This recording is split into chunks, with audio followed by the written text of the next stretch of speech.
Bismillahirrahmanirrahim. Alhamdulillahi rabbil alamin. Wassalatu wassalamu ala Rasulillah wa ala alihi thahirina ajma'in. Amma ba'du ayyuhan nas, ittaqullaha mastata'tum wasma'u wa ati'u la'allakum turhamun. Kita lanjutkan pembahasan tafsir surah Al-Mutaffifin. Jadi setelah Allah Subhanahu wa taala berfirman dari ayat yang pertama sampai dengan ayat yang ke-6 sambil dihafalkan, saudara menyimak lagi. A'udzu billahi minasy syaithanir rajim. Bismillahirrahmanirrahim. Wailul lil mutaffifin alladzina idza iktalu 'alan nasi yastawfun wa idza kaluhum aw wazanuhum yukhsirun ala yadhunnu ulaika annahum mab'utsun liyaumin 'adzim yauma yaqumun nasu lirabbil 'alamin. Kalla inna kitabal fujjari lafi sijjin wa ma adraka ma sijjin kitabum marqum wailu yawma idzil lil mukadzibin alladzina yukadzibuna biyaumiddin wa ma yukadzibu bihi illa kullu mu'tadin asim idza tutla alaihi ayatuna qala asatirul awwalin. Kalla bal rana ala kulubihim ma kanu yaksibun.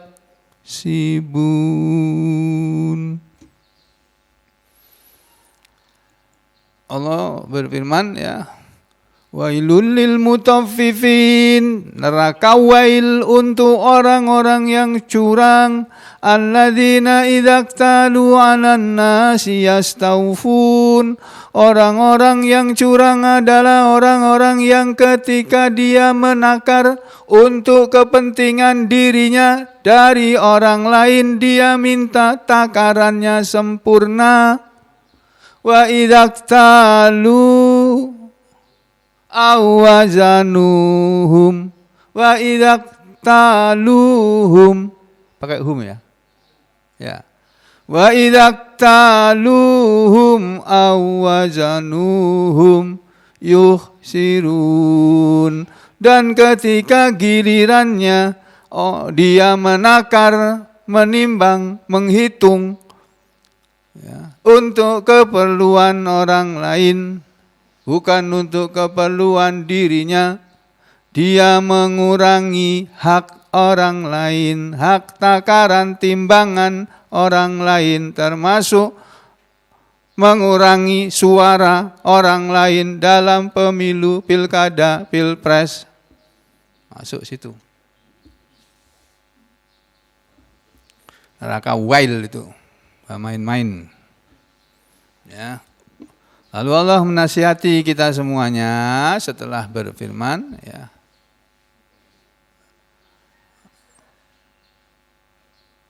Apa namanya? Wailul lil mutaffifin alladzina idza qalu 'alan nasi yastawfun wa idza qaluhum aw wazanuhum yukhsirun. Lalu Allah memberitahu, kenapa ada manusia yang berani curang? Ala yadhunnu ulaika annahum mab'utsun. Apakah dia tidak yakin bahwasanya mereka akan dibangkitkan hidup lagi sesudah mati di alam akhirat nanti?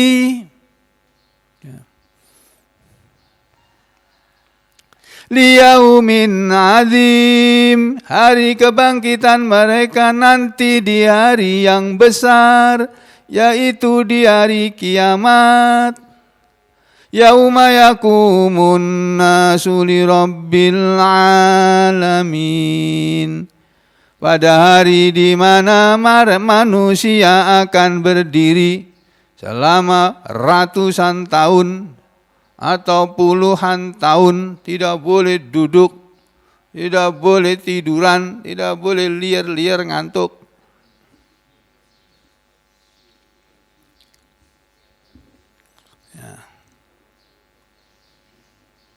Karena menunggu giliran dipanggil satu persatu semua manusia.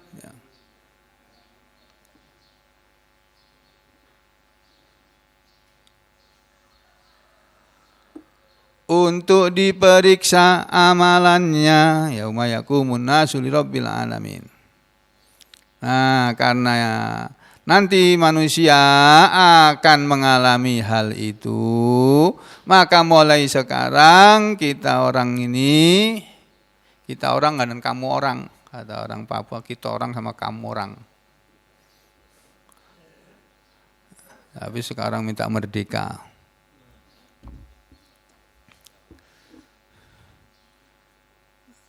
Kita dan kamu, saya dan Anda, ana dan antum, ana wa antum, sama.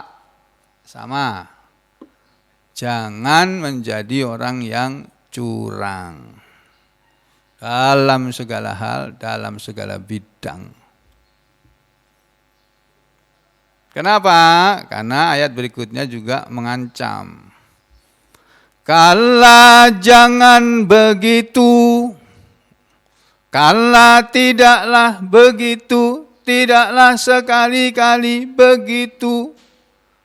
Tidak begitu mestinya. Tidak sekali-kali begitu mestinya. Kalau Ibnu Katsir mengatakannya haqqon. Benar Muhammad. Ya, kalau Ibnu Katsir suka mengatakan itu haqqon. Jadi bukan kala, kebanyakan ahli tafsir menerangkannya laisal amru kama za'amu. Kala sekali-kali tidak, gitu biasanya terjemahannya dalam bahasa Indonesia ya. Maksudnya sekali-kali tidak itu, sekali-kali tidak seperti apa yang mereka sangka, bahwa curang itu tidak apa-apa asal enggak ketahuan. Tidak begitu. Kenapa? Inna sesungguhnya kitab al-fujjari, kitab catatan ketetapan al-fujjari, orang-orang yang suka berbuat dosa itu, suka berbuat curang itu. Berbuat dosa dalam hal ini melakukan kecurangan. Sesungguhnya ketetapan kitabah ini biasa diartikan. Jadi kala ini huruf ya. Huruf. Terus kitabah apa itu? Huruf, isim atau fiil. Apa yuk? Isim. Apa ibu-ibu? Ibu-ibunya enggak ada.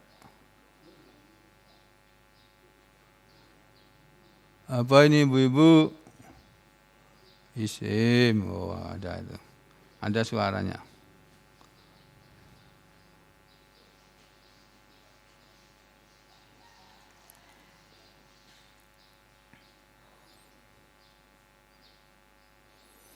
Jadi ayat yang ke-7 ini ada diawali dengan huruf kalla.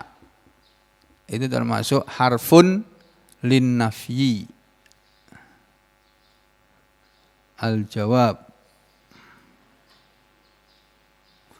Ya. Ja'a datang huruf ini biasanya litanbih untuk memperingatkan. Harfun lin nafyi litanbih. Huruf untuk meniadakan atau untuk memperingatkan. Kalla janganlah begitu, tidaklah begitu mestinya. Inna sesungguhnya, ini juga huruf inna nasoba rofa'u. Inna, kalau ada huruf inna di belakangnya isimnya harus dinasob. Tadinya awalnya kitabun, gitu, kitabun. Terus kenapa bisa berubah jadi kitaban? Habis inna kitabun, kalau ada inna mestinya berbunyi inna kitaban, mestinya begitu. Nah ini kenapa kok bunyinya kitaba? Karena dia dimudhofkan dengan mudhof ilaih al-fujar. Karena kedudukannya sebagai mudhof, maka mudhof itu tidak boleh tanwin, tidak boleh kasroh. Jadi baca kitabun tidak boleh, kitaban tidak boleh, kitabin juga nggak boleh. Bolehnya kitabu gitu atau kitabah gitu bolehnya. Kitabi tidak boleh. Kalau dia posisinya sebagai mudhof. Kecuali kalau di depannya ada huruf jer, lalu bisa dibaca kitabi. Tapi karena di depannya ada huruf nasab, ya ininya menjadi mansub. Jadi kitabah. Terus al-fujari ini mudhof ilaihi. Inna sesungguhnya kitab atau ketetapan al-fujari, orang-orang yang suka berbuat dosa, suka berbuat curang itu, kalau mati lafi sijjin, sungguh berada di dalam sijjin. Jadi ini ayat dari Allah Subhanahu wa taala untuk kita semua. Allah memperingatkan, hati-hati ya, kamu jangan curang.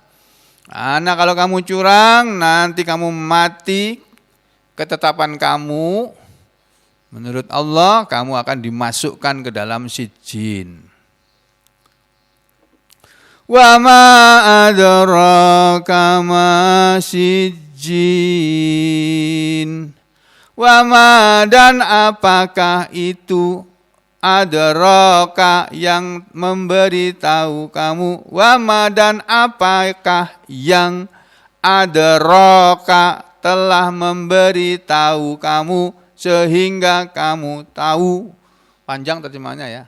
Adraka yang memberitahu kamu sehingga kamu tahu. Makanya dalam bahasa Indonesia sering diringkas terjemahannya. Wa ma adraka dan tahukah kamu, begitu menerjemahkannya. Itu terjemahan bebas. Terjemahan yang untuk memudahkan orang memahami. Tapi kalau dari segi bahasanya harus kalau belajar bahasa ya harus diuraikan. Wa dan wa ini wawu apa gitu ya. Ma ini ma apa, ma masdariyah, apa ma manafi'ah, apa ma istifham itu ya. Terus adraka ini fiil dan fa'il. Ya. Jadi harus diuraikan. Wa ma dan apa yang adraka memberitahu kamu. Siapa yang memberitahu kamu sehingga kamu tahu masijinun, apakah sijin itu? Orang-orang yang berdosa nanti akan ditempatkan di dalam sijin. Apakah sijin itu?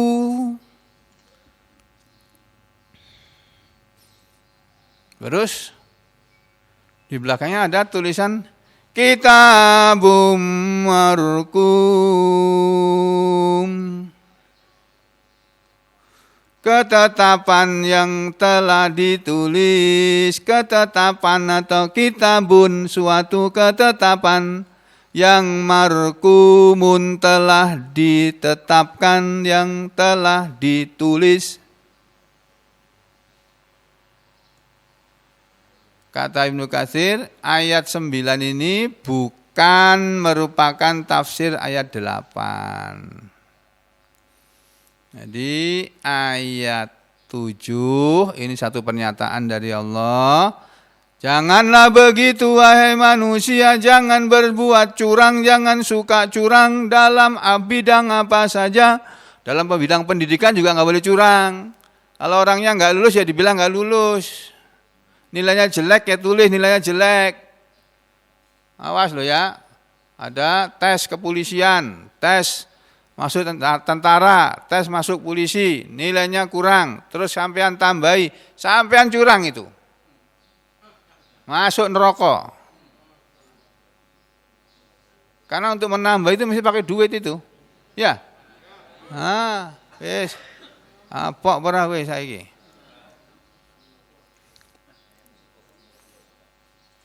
Dalam bidang penerimaan PNS, tidak boleh curang juga. Curang sama dengan orang yang curang berdagang dalam menakar dan menimbang, sama, itu dilarang oleh Allah. Pokoknya kecurangan itu perbuatan yang tidak disukai manusia, dan itulah ajaran Islam, melarang perbuatan curang. Di mana jeleknya coba ajaran Islam yang melarang orang berbuat curang? Ya ada kan, nggak bisa dibilang jelek kan. Memang ajaran Islam itu nggak ada jeleknya. Ajaran Islam itu ajaran yang paling baik. Nggak ada yang menandingi. Ajaran manusia itu pasti ada kekurangannya. Sebaik apapun tetap ada kekurangannya. Makanya ajaran Islam itu ibarat bangunan. Nabi mengatakan Bunyal Islamu ala khamsin, gitu Nabi ngomong. Bunia telah dibangun al-Islamu yang namanya agama Islam ini bi khamsin dengan fondasi 5. Fondasinya 5 Pak, enggak 4. Enggak persegi 4 gini. 5. 1 di tengah. 4 sudut-sudut. Didirikan rumah dengan fondasi 5. Kuat itu kalau rumah. Itu ibaratnya kata Nabi, Islam ini dibangun di atas 5 azas, 5 dasar. Yang pertama syahadatu alla ilaha illallah, syahadat, kalimat syahadat.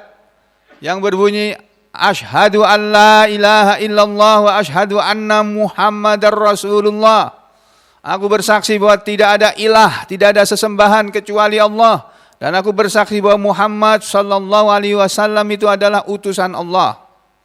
Wa iqamis shalah. Ya, jadi bunyal Islamu ala khamsin. Itu sudah pernah disampaikan itu. Ya. Dibangun Islam ini di atas 5 dasar. Yang pertama ala khamsin, diuraikan khamsin itu apa? 1, syahadati, persahadatan, persaksian alla ilaha illallah wa anna Muhammadar Rasulullah. Yang kedua wa iqamis shalah, dan menegakkan salat. Yang ketiga wa itaiz zakah, dan menunaikan zakat. Yang keempat wa shaumi ramadhana, dan puasa Ramadan. Yang kelima wa hajjil baita, dan haji ke Baitullah manistata'a ilaihi sabila, bagi siapa saja yang diberi kemampuan oleh Allah berjalan ke sana, menuju ke sana. Itu baru dasarnya. Fondasi Islam ini ibarat sebuah bangunan, Pak, sebuah rumah kayak gitulah. Yang fondasinya 5 itu baru fondasinya, baru tiang-tiang penyangganya. Fondasi dan tiang penyangganya. Yang namanya bangunan kan ada atapnya, ada dindingnya, ada pintunya, ada jendelanya gitu kan. Nah, itu pernik-pernik yang membuat sebuah rumah berupa dinding, berupa pintu, jendela, atap. Itulah rangkaian dari agama Islam. Nah, rangkaian agama dari agama Islam yang ibarat sebuah bangunan tadi, itulah dia seluruhnya itu berupa ayat-ayat Al-Quran ini. Jadi ajaran Islam itu tersimpul di dalam Al-Quran yang terdiri dari 30 juz, terdiri lebih dari 6.000 ayat.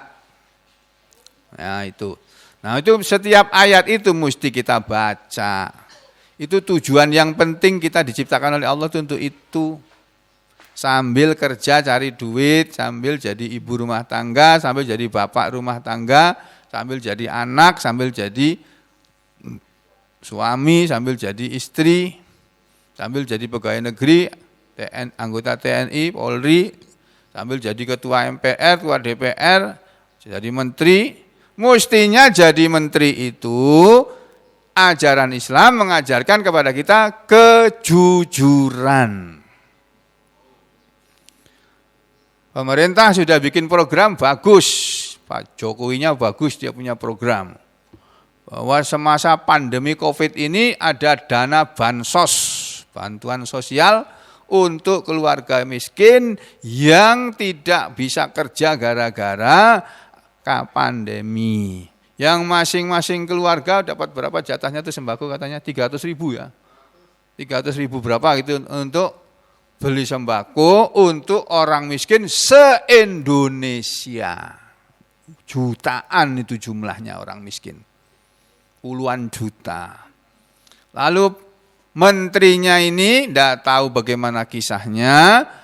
Pokoknya menteri dan stafnya ini membuat setiap kali beli paket sembako yang harganya 360 atau 300 berapa ribu itu disudo. Kalau bahasa Solo disudo. Kalau bahasa sini dikurangi, disunat. Kalau disunat burungnya anakmu enggak apa-apa. Bagus. Ini bagiannya orang miskin disunat 10.000 aja, Pak. Satu sembako, satu paket 10.000. Tapi kali sekian puluh juta, jadi miliar, Pak. Nah itu resmi untuk menterinya.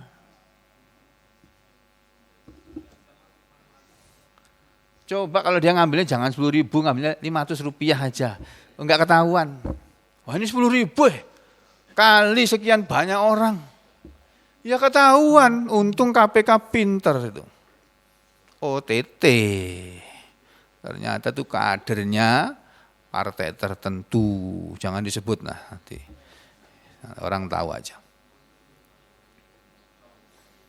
Begitu Pak, Bu. Itu termasuk perbuatan curang.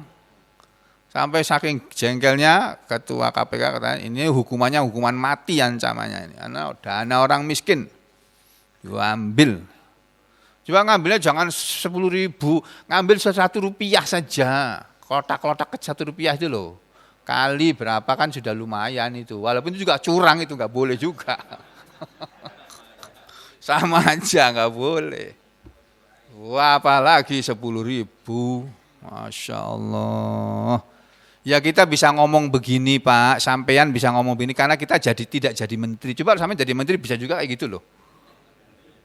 Bisa jadi loh kayak begitu itu. Tambah parah malahan. Waduh. Karena nggak pernah lihat duit banyak Pak ya. Ini menteri ini nih Pak, sebelum jadi menteri sudah diperiksa LPHKN-nya, laporan pemeriksaan harta kekayaannya, itu 14 miliar hartanya loh. 47 miliar. Oh, malah 47 miliar.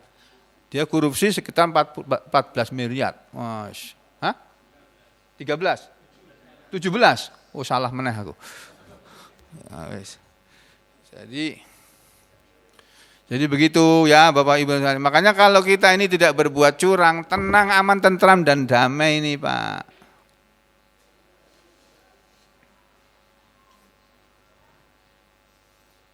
Jadi saudara sekalian, Allah mengatakan, kalla inna kitabal fujjari lafi sijjin, janganlah begitu, sesungguhnya ketetapan orang-orang berdosa itu sungguh di dalam sijjin. Wa ma adraka ma sijjin, dan tahukah kamu apa sijjin itu? Terus di bawah belakangnya kitabum markum, sebuah kitab, sebuah ketetapan yang telah ditulis. Jadi yang dimaksud dengan kitabum markum, kitab yang telah ditulis atau ketetapan yang telah ditulis, ini adalah ketetapannya orang-orang yang berdosa. Ketetapan orang-orang berdosa itu sudah ditulis bahwa mereka nanti akan masuk sijin. Udah ditulis Pak, sekarang udah ditulis. Setiap orang di antara kita ini siapa yang akan masuk surga, siapa yang akan masuk neraka, itu sudah ditulis.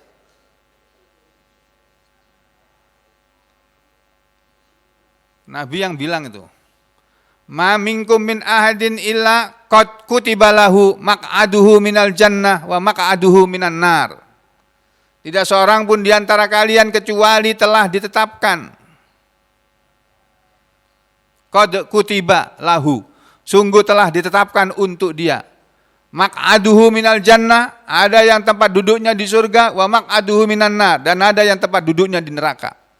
Para sahabat terkejut mendengar Nabi bilang begitu. Tidak seorang pun di antara kalian kecuali sudah ditetapkan oleh Allah bahwa ini masuk surga, ini masuk neraka, ini masuk surga, ini masuk neraka. Gitu Terkejut para sahabat. Ya Rasulullah, idzan nattakilu, kalau begitu kita enak-enak aja Rasulullah. Untuk apa kita beramal ya Rasulullah? Kalau memang di antara kita ini sudah ditetapkan masuk surga atau masuk neraka, udah kita enak-enak saja, tawakal aja. Kalau memang kita nanti akan masuk surga, nanti kita akan masuk surga juga kan ya Rasulullah, kan sudah ditetapkan. Terus kalau saya beramal, tetapi ketetapan saya masuk neraka, lalu buat apa saya beramal? Masuk akal ya pertanyaannya ya. Buat apa saya beramal ya Rasulullah kalau begitu?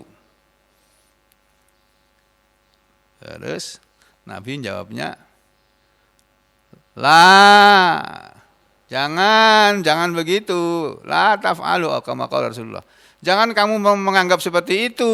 Bukan begitu maksudnya. I'malu, beramallah kalian. Fa sayarallahu amalakum, maka nanti Allah akan melihat amalan kamu. Kalau kamu itu penghuni surga, calon penghuni surga, kamu pasti menjadi orang yang suka kepada amalan-amalan penghuni surga. Sebaliknya kalau kamu takdirnya itu masuk neraka, kamu akan senang, suka berbuat sesuatu dengan amalan orang neraka. Termasuk di situ curang. Nah, curang itu amalannya orang neraka. Kalau kamu memang catatanmu akan masuk neraka, kamu suka berbuat curang dan menganggap remeh, enggak apa-apa. Kalau cuma satu suara aja kok. Ya menurut kamu satu suara, Islam tetap tidak boleh itu. Kayak begitu Pak Islam itu. Masya Allah, Masya Allah.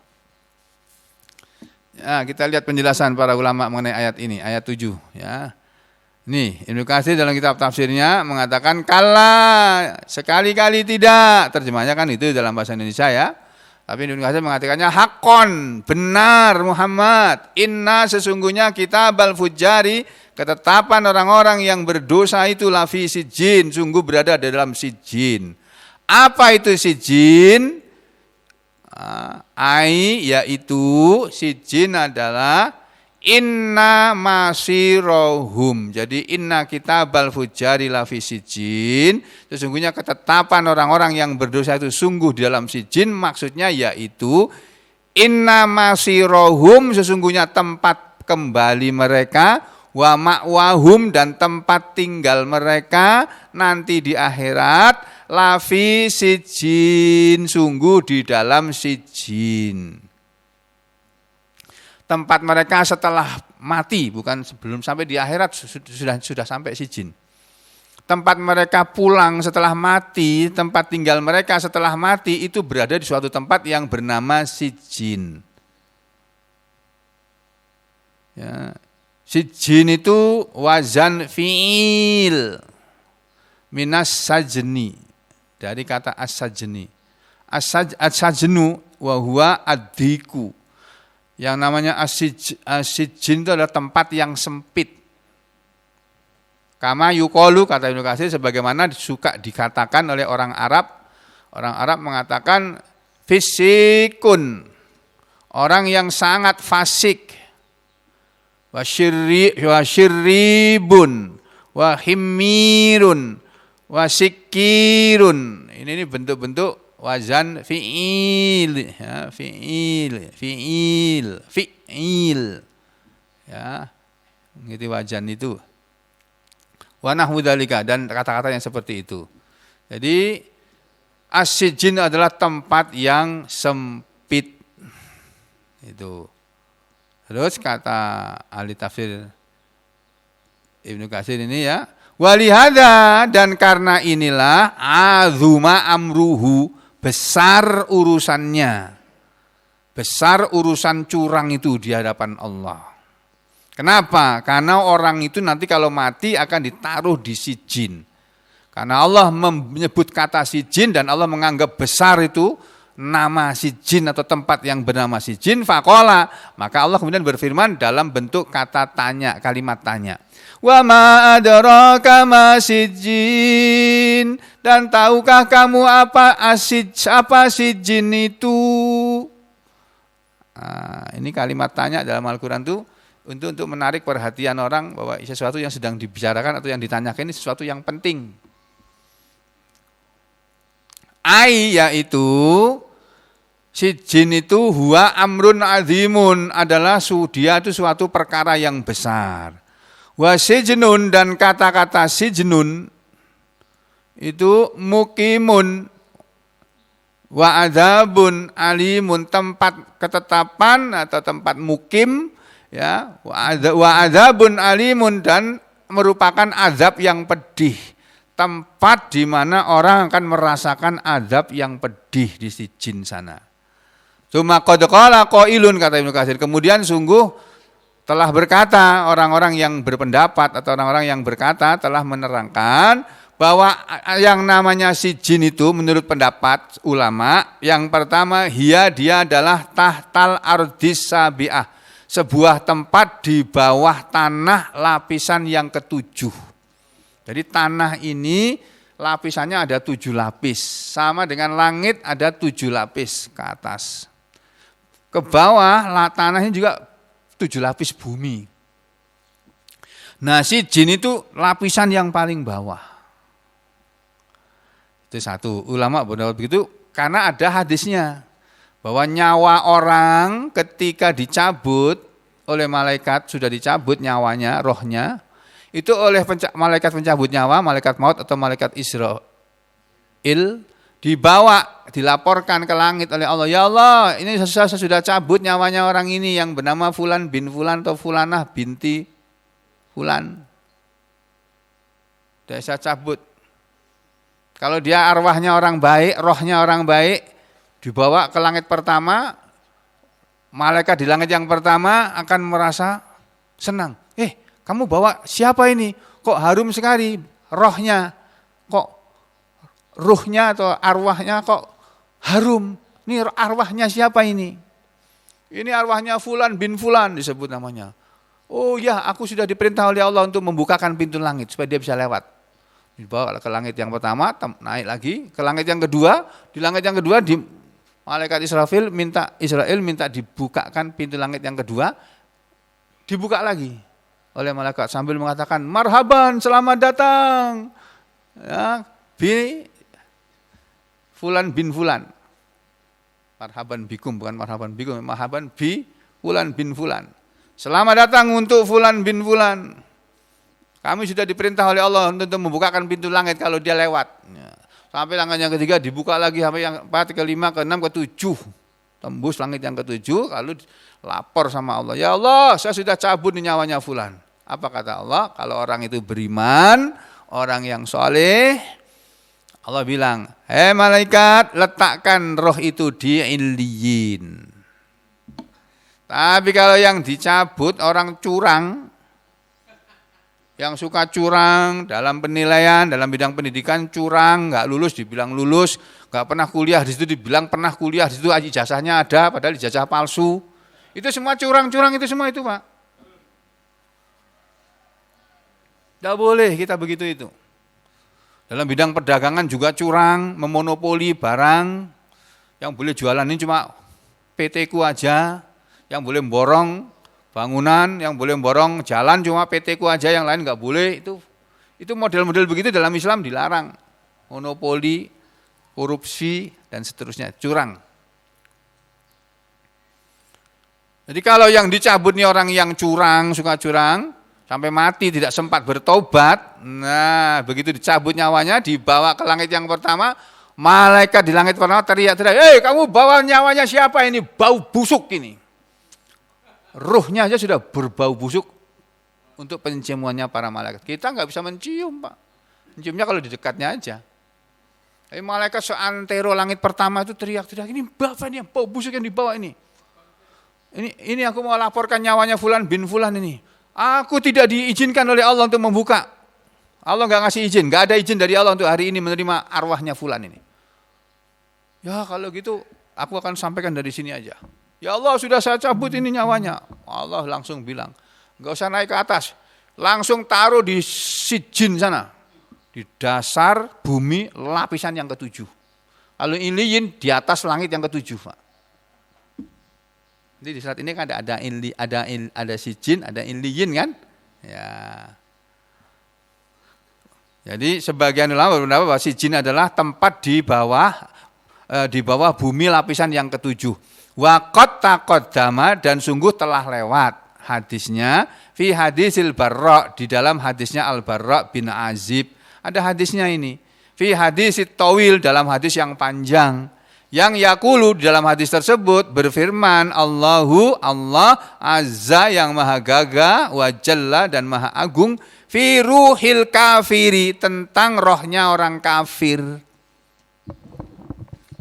Orang yang berbuat dosa itu pada dasarnya adalah orang kafir. Hanya orang kafir yang suka berbuat dosa. Kalau orang beriman nggak suka berbuat dosa. Walaupun dia imannya iman orang Katolik, iman orang Kristen, Protestan atau Hindu atau Buddha atau apa, kalau dia mengaku beriman dengan kepercayaannya tadi, dia tidak suka berbuat dosa kok. Berbuat tidak baik, berbuat buruk nggak suka. Yang suka berbuat buruk ya orang kafir. Orang yang mengingkari kepada ajaran yang baik. Allah berfirman tentang arwah rohnya orang-orang kafir. Uktubu, catatlah hei malaikat, kitabahu, ketetapan dia fi sijin. Dia tempatnya di sijin. Wa sijinun, dan kata sijin, kata Ibnu Katsir, wa hiya tahtal ardi sabi'ah, dia adalah sebuah tempat di bawah bumi yang ketujuh. Wakilah, dan dikatakan juga sijin itu adalah sokhrotun, sebuah tempat yang berupa batu, sebuah batu yang tahta sa'as-sabi'ati, di bawah lapisan bumi yang ketujuh, yang khadra katanya. Batunya itu berwarna hijau. Batu apa itu ya? Batu giok apa? Wakilah, dan dikatakan menurut tafsir yang lain, bahwa sijin adalah bi'run fi jahannam, sebuah sumur yang ada di dalam neraka jahannam. Ini Ibnu Katsir mengumpulkan pendapat para ulama. Beliau sebagai junior menghormati seniornya. Dari ulama ahli tafsir yang mendahului kita ada keterangan seperti ini, bahwa sijin itu tempat yang ada di lapisan tanah yang ketujuh, di bawah lapisan tanah yang ketujuh, berupa batu hijau. Lalu Ibnu Katsir mengatakan was sahih, sedangkan pendapat yang sahih bahwa sijinan, kata sijin itu makhudun, itu diambil minas sajni, dari kata as-sajnu, Wahua dan as-sajnu itu artinya adiku, sempit, tempat yang sempit. Taruhlah dia, sesungguhnya ketetapan tempat tinggal orang-orang yang berdosa itu di sijin, yaitu tempat yang sempit, gitu saja. Sijin tempat yang sempit. Kenapa dikatakan begitu oleh Ibnu Katsir? Ibnu Katsir kemudian menerangkan, fa innal makhluqati, karena sesungguhnya makhluk-makhluk ini, seluruh makhluk ini, kullu ma tasafala minha dhaqa. Setiap apa yang rendah dari makhluk-makhluk ini itu sempit. Jadi makhluk apa saja sudah. Tanahkah, orangkah, barangkah, kalau ditaruh di bawah, tempat yang terbawah, itu pasti sempit, sumpek. Ditaruh di bawah. Jadi semua makhluk yang ada di bawah itu pasti berada di tempat yang sempit. Nah kalau buku ditumpuk-tumpuk gini Pak, tinggi, kita mengambil yang paling bawah kan susah. Waduh ini harus dianu dulu nih, diangkat dulu pindah, geret. Makanya orang menyusun buku tidak ditumpuk-tumpuk gini tapi nah gitu biar gampang adiknya kan, file-file itu. Nah demikian juga orang manusia, kalau dia tempatnya di bawah, rakyat jelata, hidupnya susah Pak, ambekannya angel, bernapasnya susah, makan susah. Tapi orang makin tinggi, makin sugih, makin enak. Jadi tempat yang tinggi itu tempat yang luas, tempat yang rendah itu tempat yang sempit. Ini Ibnu Katsir mengatakan wa kullu, dan semua mata ala apa saja yang tinggi minha dari makhluk-makhluk ini ittasa'a, luas dia. Semua makhluk yang tempatnya di atas luas. Burung terbang di udara bebas Pak. Segar. Begitu masuk kandang dikurung, waduh sempit di situ.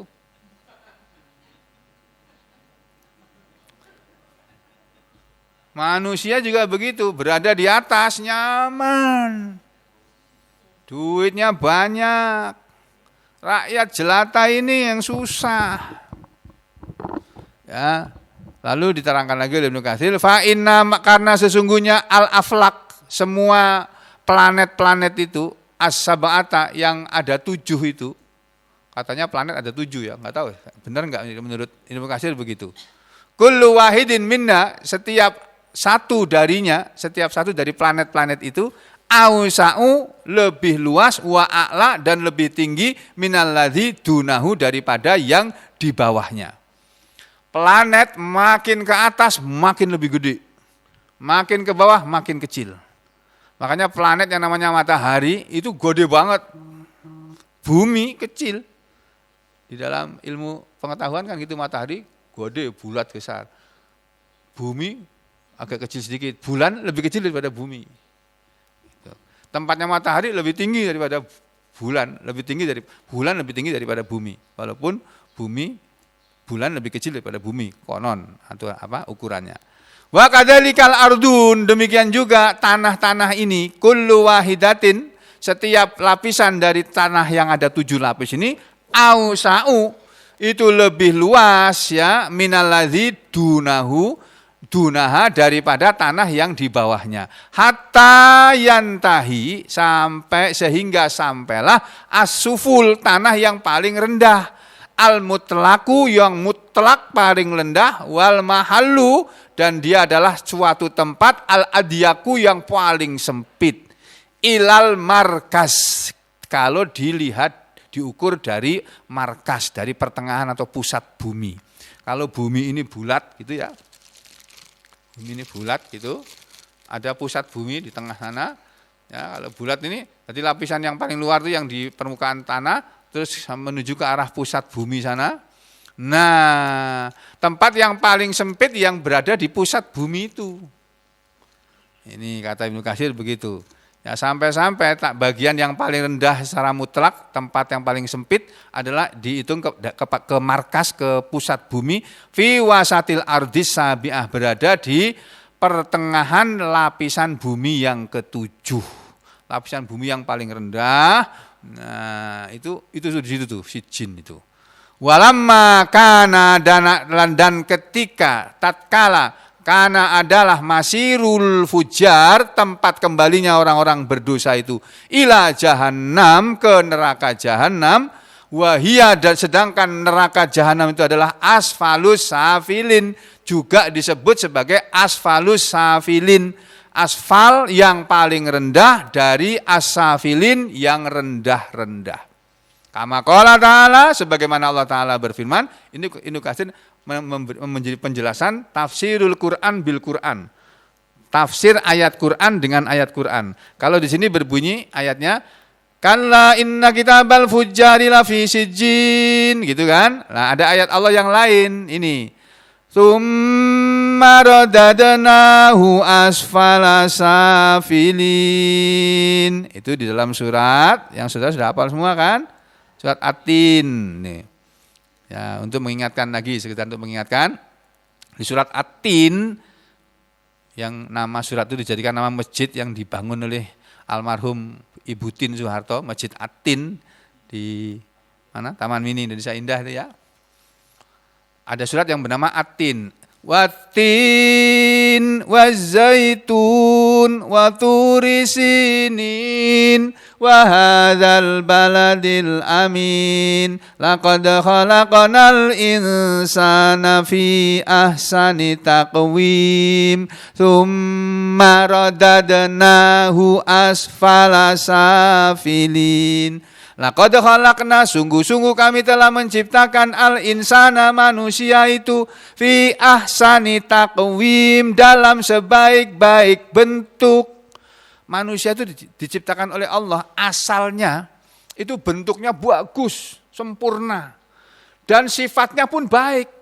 Semua anak, kullu mauludin yuladu alal fitrah, kata Nabi. Semua anak yang dilahirkan itu dilahirkan di atas fitrah, di atas kesucian, suci, bersih, enggak kenal dosa.